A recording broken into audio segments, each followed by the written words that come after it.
بسم الله والصلاة والسلام على رسول الله. اللهم افتح لنا فتوح العارفين، وفقنا توفيق الصالحين. اللهم علمنا بالقرآن وذكر الحكيم. اللهم علمنا ما ينفعنا وانفعنا بما علمتنا، وزدنا علما يقربنا منك برحمتك يا أرحم الراحمين. اللهم لا سهل إلا ما جعلته سهلا، وأنت تجعل الحزن إذا شئت سهلا. اللهم أعذنا من شرور أنفسنا، من سيئات أعمالنا، أصلح لنا شأننا كله، لا إله إلا أنت، أستغفرك وأتوب إليك. وصلى الله وسلم وبارك على سيدنا محمد وآله وصحبه وسلم تسليما. نويت تعلم والتعليم والنفع انتفع، تذكر التذكير والإفادة والاستفادة، والحث على تمسك بكتاب الله وسنة رسوله صلى الله عليه وآله وسلم، ودعاء على الهدى، دعاة الخير، ابتغاء وجه الله ومرضاته وقربه وثوابه سبحانه وتعالى، وما نوينا شيوخنا من صالح النيات والأعمال. الحمد لله. So we've reached lesson 16, and we're just going to finish up the congregational prayer, inshallah, and if and what to do if the Imam makes a mistake, and sunnah and nafil prayers. So I've added a little bit. In general, I will add a little bit more detail sometimes than what you might need, just because partly it's because these lessons are out there for whoever wants to watch them, and sometimes people have more questions, and so you may not need all the material. So I do sometimes add extra material just for that, just so that you have it in case the issue comes up for you. Some of the material, definitely a good portion of the material is in, for example, in Al-Akhdari, which is, generally the first text that's studied in Tahar and Salah. It's a basic text, or Ibn Ashir. And as I mentioned, I'm also taking from Mukhtasar Khalil also, just because I feel, again, that some material is, because we don't have easy access to teachers, that it's there if you need it. And if you don't need it, then you can say, okay, mashallah, I don't need it for now. So that's my intention. Okay, so just some sundry points from the congregation prayer. So if a husband prays with his wife, it has the virtue of a congregation. Sometimes, and I mentioned in the last class that if you haven't prayed and you pray with one other person, it counts as you're praying behind your brother, you're praying behind a mahram, as a sister. But if you're repeating the prayer that you've prayed on your own, then it needs to be 3, right? Okay, so if a husband prays with his wife, it has the virtue of a congregation. Because remember, we said a congregation has the reward of 25 to 27 times. A woman may leave the home, because people sometimes will ask, well, can we pray outside of the home? Can we pray in meaning in the masjid? And so, the first thing, and this is for a man or a woman, is that, we talked about the conditions of the Imam last time, and I would really, really review those well before you pray behind someone. So that's one thing. And that's really important. So you want to, because your mind, there's the hadith that we mentioned last time, is that the Imams are your intercessors. So you want to make sure that at least they know, how to do wudu properly. They know, what breaks the prayer. They've done basic fiqh and they're reviewing it regularly. And that's not very common. So that's the main thing. Assuming that is the case, which is not, a lot of times now it's not the case. The masjid could be really, really big, but it doesn't mean that the imams know how to pray, because, the money that we spent building the masajid, we spent it on people, to give them the time to learn, because it takes years to learn, fiqh well enough to teach it, and one needs the time. So if people are working, they don't really have time to review it thoroughly, and it needs to be reviewed every month. So So if people just pay the imams so that they can study well, instead of building big masajid, but then there's no money to pay the teachers, so that's the problem. So, but if you find a place where people know their fiqh, and you know the imam and he knows his fiqh, right, and you're responsible for that, then you can leave the home as a woman, but with the condition that you dress down, so you're not dressed up. And if you look at some of the pictures when photography first came about, and you look at some of the pictures of Muslims, the men and the women are dressed so modestly. You can't see any of their shape. It's so beautiful, and slowly you see colonization creeping into the lands of the Muslims, and the effects of that, and the pants, and then you see the pants of the men, and their shirts get shorter, and just all that stuff shows up. So with the condition that she dresses down and wears clothing that does not attract attention to her, and most of us know what that is. And wearing perfume, one has to be really careful that, a lot of the soaps are perfumed, so you have to be careful that, and just have somebody do a check, have somebody, a sister or your husband, someone, or Muhammad stand next close to you and just say, can you smell this? I've had sisters do that to me. Can you smell this? This thing, whatever shampoo, whatever I was wearing, I used was, because everything has a strong smell, it seems. You can get, perfumeless stuff. Or visible makeup. If somebody's wearing, just sometimes they wear that very basic foundation. People have scars and stuff, or marks that they're embarrassed about. That's different. Outside the home, it's not permitted. And it's not permitted in any of the schools. So, and what you'll see a lot of people doing, unfortunately, even speakers, just remember that they're not fiqh teachers. Just remember that they're not fiqh teachers, right? And fiqh we take from books, because, it's rare to find somebody who is not doing impermissible things, right? Alhamdulillah, those teachers are rare. May Allah make us from them. Okay, if a non-adult, prepubescent boy leads adults in an obligatory prayer, the prayer of the followers is invalid. Remember, because we said the prayer of the imam needs to be as strong or stronger than the prayer of the followers.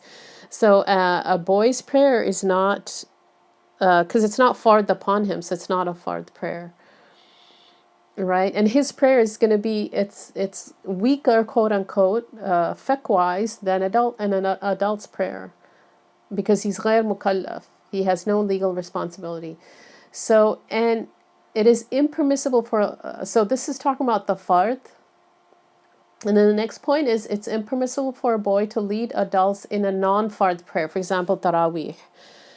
Right, so, you try to find, you can pray tarawih at home if you like. It is, and that's actually, we'll go over that. It's actually preferred, but anyway, we'll go over some of the details of tarawih. It is impermissible for a boy to lead adults in a non-fard prayer. It is makruh for a child to lead another child. It's makruh. It's not sinful, but it's certainly not the sunnah, right, according to the Malikis. I don't know. I don't know if any other madhab says it's sunnah. Allahu alam. It is permitted to follow an imam from any of the four schools, but provided, right, that the imam knows his own madhab. That's the issue. He needs to know his own madhab and what breaks the prayer in his madhab. So, just have to make a lot of dua for the imams, right? And ask indirectly, and if you don't know, then I wouldn't pray behind the imam, just because it's your fard prayer and it's the first thing that gets looked at in the akhirah. And just a little bit of research, and if you're hesitant, the default is don't pray. Just do it on your own. And then just, if Allah's given you children, just make sure you raise them, that they can, they know their fiqh well, so they can lead other people. So, sometimes when I see things and I get frustrated, I think, okay, well, the frustration's not going to help, but in and of itself. But, everything has a wisdom. So if I can do something about it, and what can I do about it? And alhamdulillah, if I can do something about it, then I see that as khair, that okay, alhamdulillah, I can change something in my, whatever Allah Ta'ala, whatever means He's opened up for me. So use it as a means to to take action, right? The believer is supposed to be proactive. Okay, the next couple of slides are going to be a little bit heavy, but actually this is from the next few slides. They're mostly from Akhtari. So what happens if you're praying behind the Imam and you fall asleep, you forget? So, this is one of the hardest sections in Akhtari. It's towards the end of Akhtari, but it's stuff that happens. So I hope you should be able to read this. Let me know if you can't read any of it. I'm gonna see if I can sharpen it a little bit more. Okay, that's as sharp as it gets on mine. Let me know if you cannot read it. Just gonna see if I can move it there. I'm gonna move it closer. So inshallah, you can read that. Okay. If in a congregation prayer you missed a bowing due to crowds, sleep, forgetfulness, subhanAllah, it happens. We were in a masjid when I was in Egypt, and Masjid Amr ibn al-As, it's called Fustat. Fustat means tent because he pitched his tent. Amr ibn al-As, one of the Sahaba, radiallahu anhu, he actually opened the I guess the country, the city, and so it's the masjid. That area is named after him. Fustat, after it means tent, meaning the tent of Amr ibn al-As, and it's also known as the Masjid Amr ibn al-As. It's actually in a primarily Christian area. Interestingly enough, in Ramadan they have, I think, I don't know, are there 1 million people? I don't know. It's a huge crowd there. I think on the night, particularly on the night of the 27th. So it could happen. Anyway, so what happens? You miss a bowing due to crowd, sleep, forgetfulness, right? And bowing or ruku', it's a pillar of the prayer, whether you're on a fard or nafil. So what do you do now? Have you caught at least one rak'ah with the Imam, with its sajdas, right? So if you've caught one rak'ah with the Imam, that's the gray, right? So you have to ask yourself, because you're not considered a follower unless you've caught one rak'ah with the Imam. So if it's no, meaning it's your very first rak'ah with the Imam, what you do, even though you've missed the bowing, you just follow the Imam. You don't try to correct the bowing. And after the salam, you're going to have to cancel that rak'ah where you missed the bowing, correct? Because if you miss the bowing, that rak'ah is automatically canceled.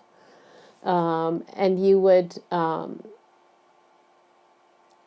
make up the rak'ah at the end, and then you would do a ba'di, because you've added actions in the prayer now. Okay, so yes, meaning you've caught at least one rak'ah with the Imam, then there's two scenarios, and you believe you can catch the Imam before he raises his head.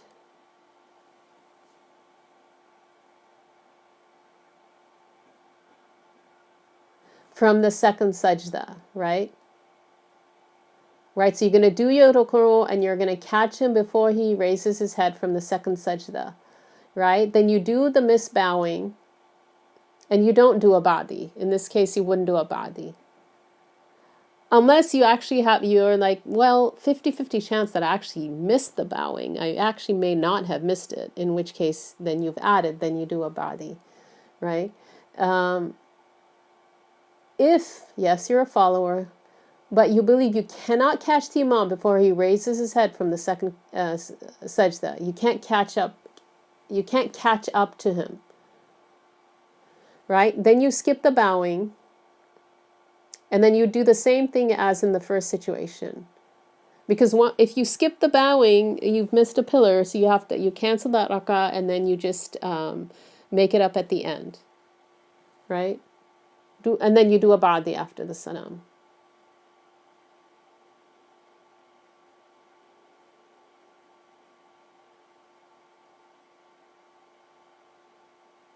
Okay, so that's the situation. Inshallah, this is clear.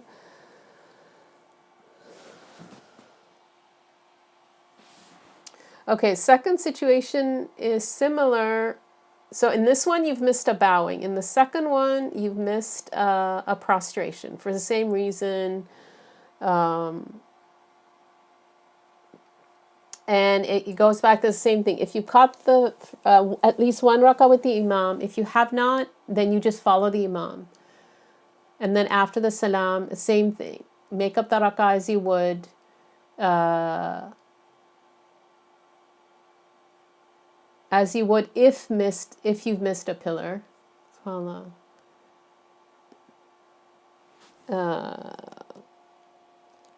If missed a pillar, right? And then, so you cancel it and you make it up at the end and you do a ba'di.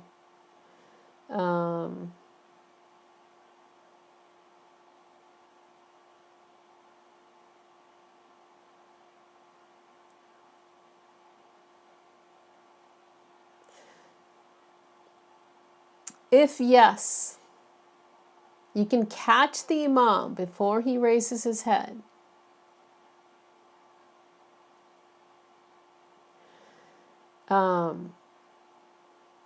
Perform the missed sajda and don't do a ba'di unless you have doubt about actually missing the sajda that you made up.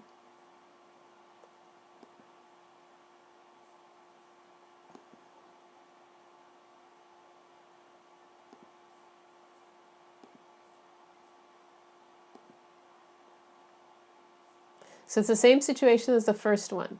So again, if you are a follower and you believe you can catch the Imam before he raises his head from the bowing, meaning the next ruku', right? So you perform the sajda, don't do a ba'di unless you actually have doubt.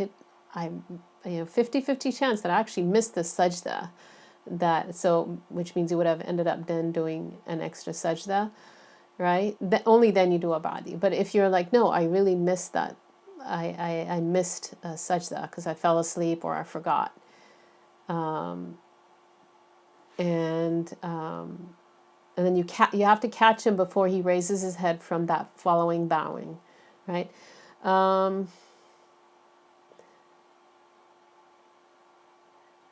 But a second situation, same thing as the bowing, but you believe you cannot catch the Imam before he raises his head from the bowing, from the following bowing. Skip the sajda, follow the Imam, and add the rak'ah after the salam of the Imam, as you must cancel a rak'ah with the misbowing. And do a ba'di, because you've added stuff in the prayer. You've added actions in the prayer.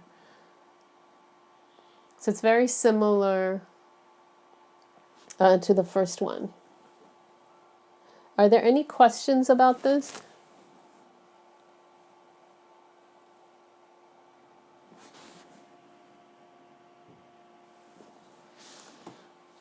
I'm going to give it a couple of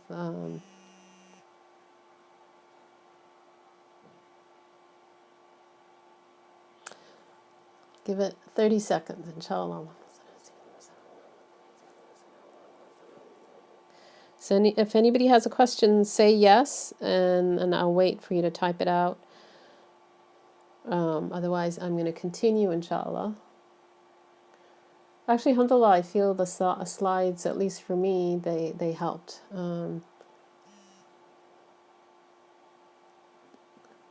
Okay, now, what if the Imam makes a mistake? Here's the next scenario. The Imam makes a mistake. And this is also in... actually, a lot of this is in Akhbari. I just added some more detail. Okay, so the first situation is the Imam doubts. So remember we said doubt is 50-50, right?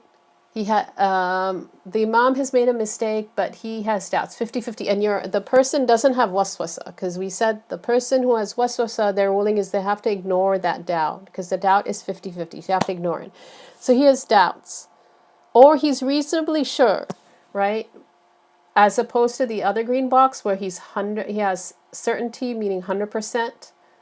He has no doubt that he has not made a mistake. So in the first situation where he's like, well, 50-50 chance, he says he thinks he's correct, or 70-80% chance he thinks he's correct. But then two upright followers correct him. It's called adl, right? So somebody who's does not do kaba'ir, wala yudam, and is not persistent with sagha'ir, minor sins. So Allah give us tawfiq to be from the upright people. Somebody who doesn't do major sins is not persistent with minor sins, because minor sins become major sins with persistence. So 2 upright followers correct him. He must leave his opinion and follow theirs, even if it's just 2 upright people, right? Because he's not 100% sure that he is right.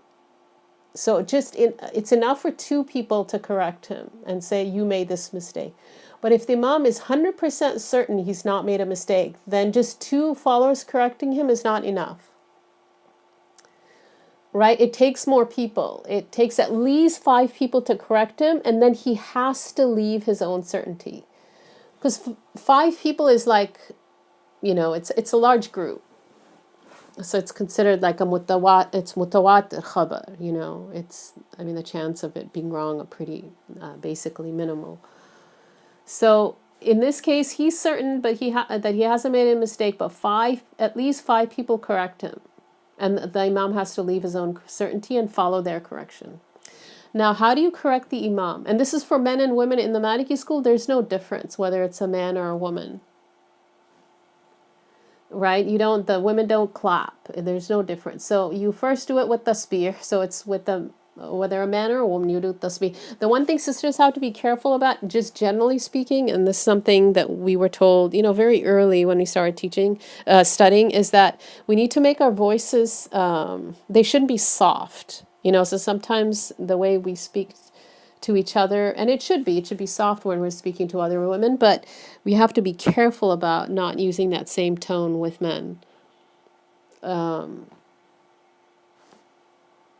Right, there's an ayah in the Quran, in Surah An-Nur, about that. So first with tasbih, then and if he doesn't understand with subhanallah, then with gestures like hand motions. That only, the people in the front row would be able to do it, right?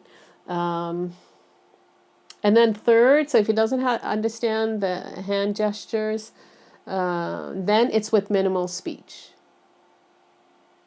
Just to, if he doesn't understand the first 2, with minimal speech, to tell him, okay, you missed whatever, right? Just whatever you need to tell him, that's the minimal speech. If he doesn't understand the reason for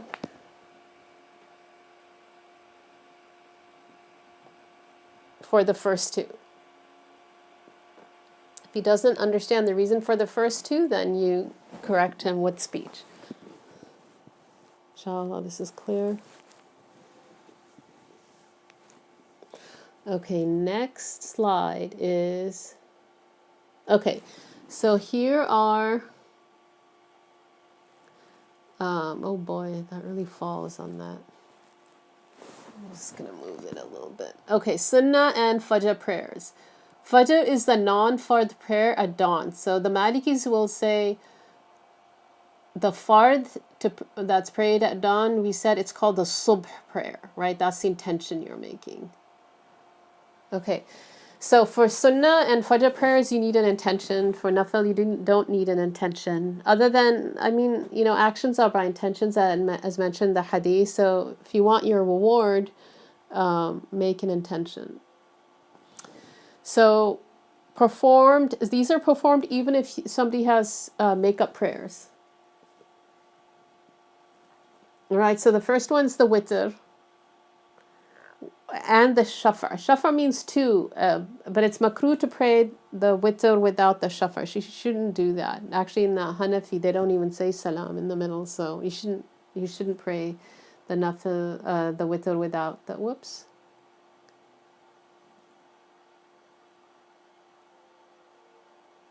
Okay, without the shafar too.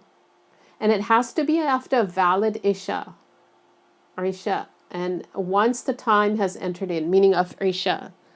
So if you're witr, if you somebody invalidated their Isha and they prayed their witr, they need to pray their witr again. Or if they're combining prayers, they would pray witr once the time of Isha has come in.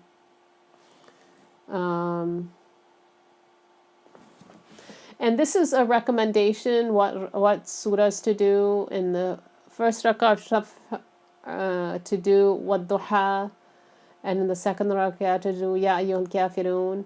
And then in the witr, the single, to do the last surah of the Quran, the 3.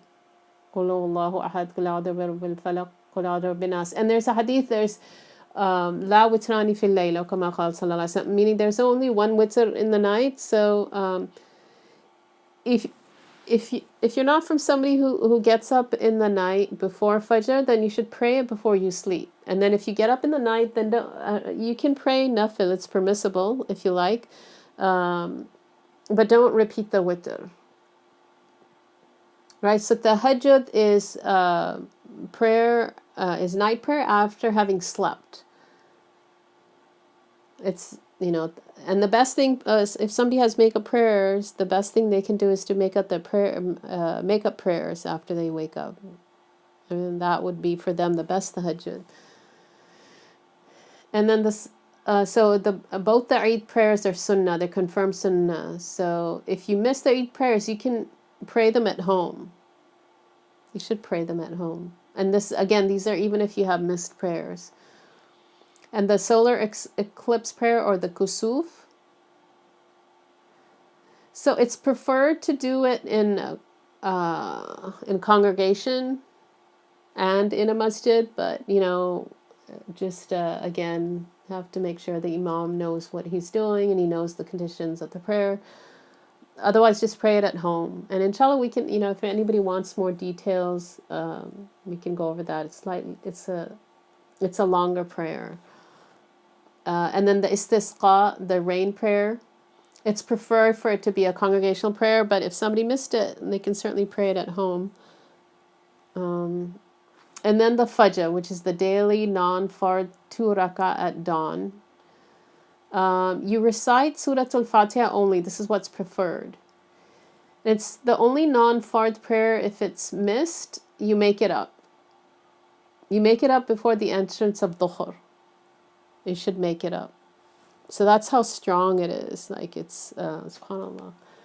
It's just very, there's hadith about that. It's a very, very confirmed, don't miss that. It's between a sunnah and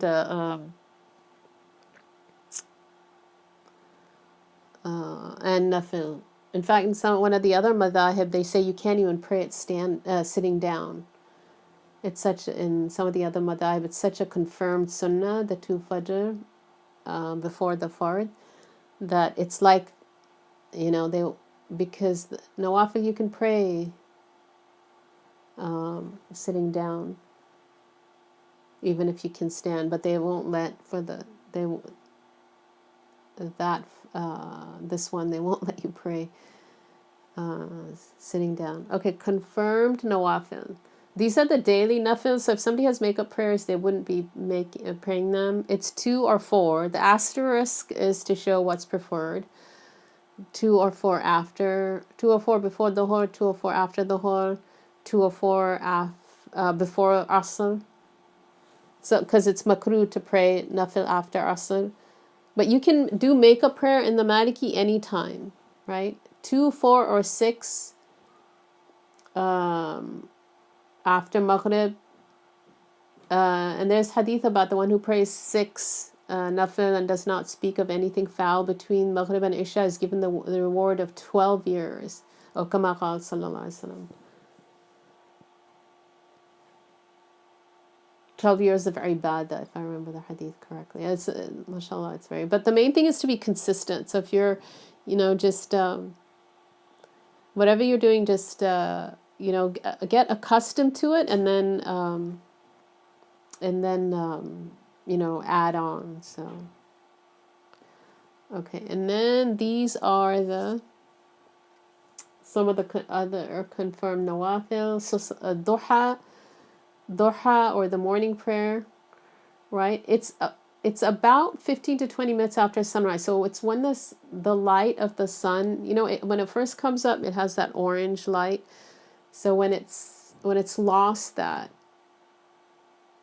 color, so in our area, it's probably 15, 20 minutes after sunrise. So they say that when the sun is um, a spear's length from the horizon, that's how they mention it.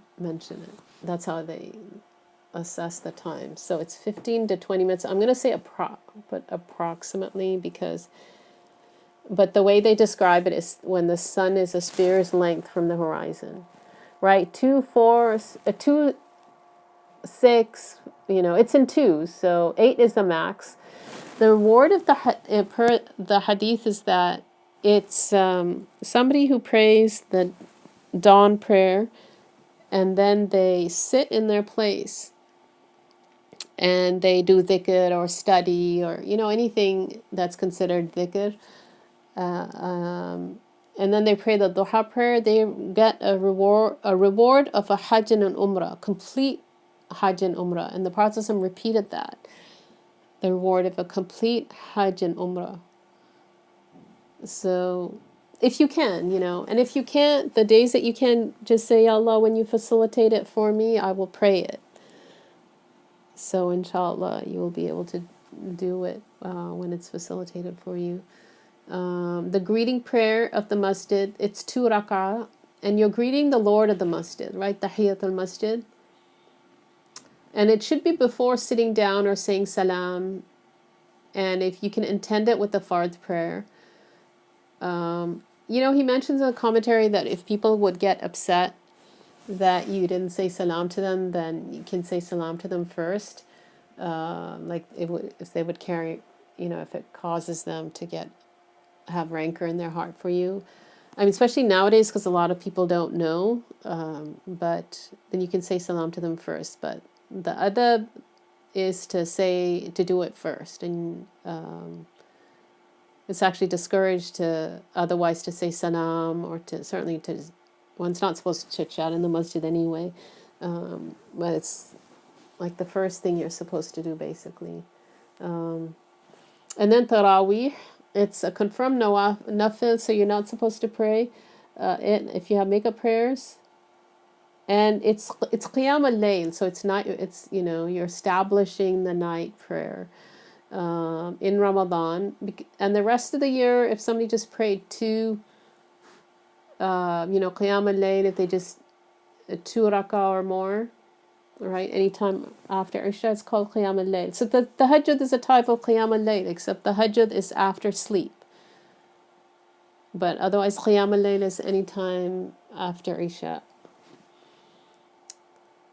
And it would be after Isha is prayed. It's recommended in Tarawih to complete a Quran, but if somebody doesn't, and actually somebody who's able to complete a Quran at home, it's better for them to pray it at home. Because there's less chance of showing off, there's less chance of all of that. So default is that worship should be alone. If one has the himmah to do it, one has the aspiration, and one won't get lax. But it suffices any surah in each rak'ah. You can say you could do Qul Huwallahu Ahad. And 20 is by the consensus of the scholars, right? Now, Imam Malik, towards the end of his life, when he was in his home, he would pray 8. Because, there's hadith about the Prophet ﷺ that's whether it was in Ramadan or outside of Ramadan, that's what, in one narration, I think it says 11, so it's understood to mean 8 plus the 3, the witr and the shafa. And I believe in another narration, it's 13. So one of my teachers, because he leads Tarawih at home, he actually only will do 8. But Imam Malik, when he was praying Tarawih in the masjid, he would pray 20, so as to not go against the consensus of the scholars. SubhanAllah. So this is how much other people have. But because a lot of times people don't know the rulings, and, Allah forgive our desire to argue, that people fight about it. So in the masjid, because the consensus, he would pray. And that's Imam Malik, SubhanAllah. Um, okay, next. Any questions about this?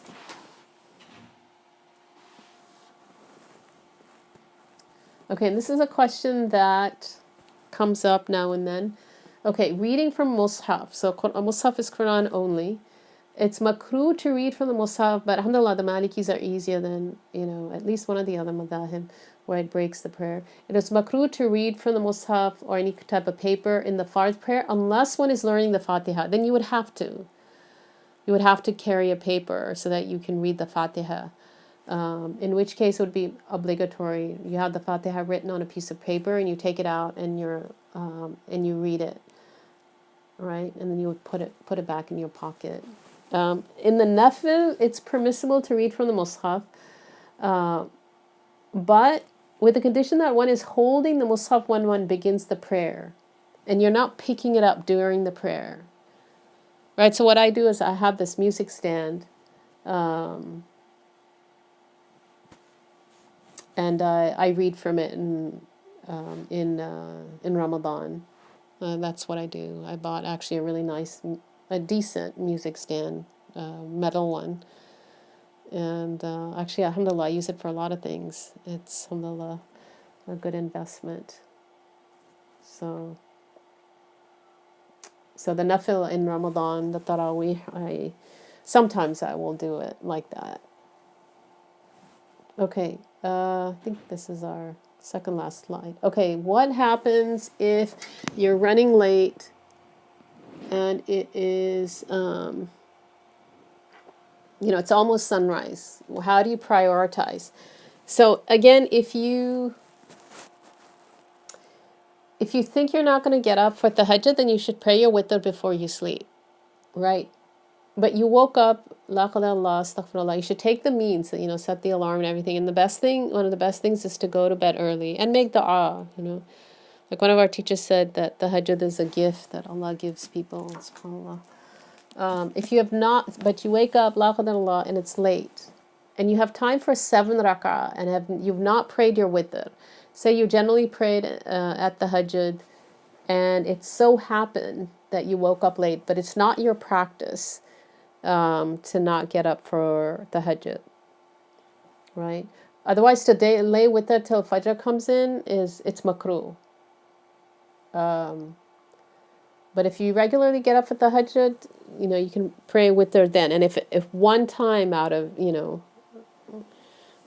months or something that you woke up late, then that's different. So if you have 7 rak'ah, and that's the time you have, and you have not prayed your witr, pray the witr. That's the shafar, the witr 1 rak'ah, and the shafar. So that's 3. The what's in parentheses is the number of rak'ah, and the fajr, which is the 2 non-fard, and the subh, which is the fard. Right? If you have time only for 5 rak'ah, you pray the witr and the shafar and the subh, and then you make up the fajr, the non-fard, about 15 to 18 minutes approximately after sunrise. And again, it depends on your area.